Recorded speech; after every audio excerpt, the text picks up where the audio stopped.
iOS 7 is finally here, and it has a completely new look, new features, reworked interfaces for the core apps, and plenty to show off.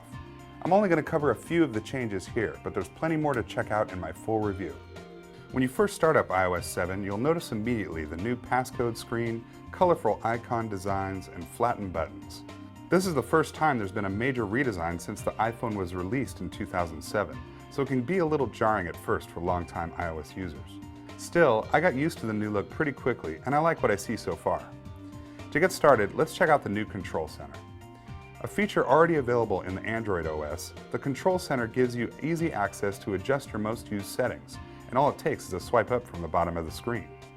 From here, you can get to common actions like turning on airplane mode, setting up Wi-Fi and Bluetooth, and you get a slider for quickly adjusting brightness.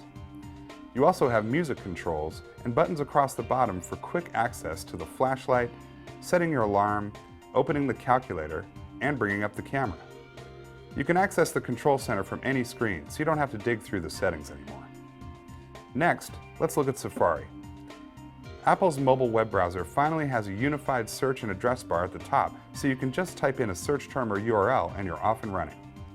You'll also notice the flat design at the bottom with back and forward buttons, the share button, bookmarks, and a button to see all your open pages.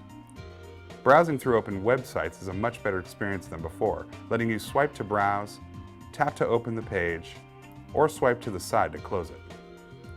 Now let's check out music. The redesign shows a lot more white space, and you'll notice there are still buttons at the bottom for Genius features, playlists, and artists. But over on the left is a brand new addition with iTunes Radio. Here you'll be able to create a station based on an artist or song, then hear a mix based on your selection. You also can simply pick a genre and start listening. I've been using iTunes Radio, and so far it works great. Next, let's look at the camera app. Along with the new look, you can now swipe to switch between video, still, square-shaped, and pano shots. You also have a new colorful icon in the lower right that lets you bring up quick filters you can pick before you take a picture.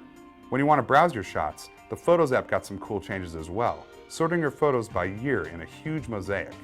Though you can touch and drag to see specific images, you also can simply touch the year to drill down to show photos by date and location. This is a huge improvement over the wall of photos layout we used to have in previous versions. The last app we'll check out is Messages. You'll notice the flat chat bubbles no longer have that 3D look, but one new feature will definitely come in handy.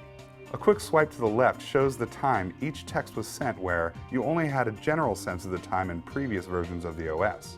While it may not seem like a big deal, texting is now a major form of communication, and I know I'm not the only one who would like to know exactly when texts are sent and received. There's a lot more to look at, but in the interest of time, we couldn't possibly get to all the new changes.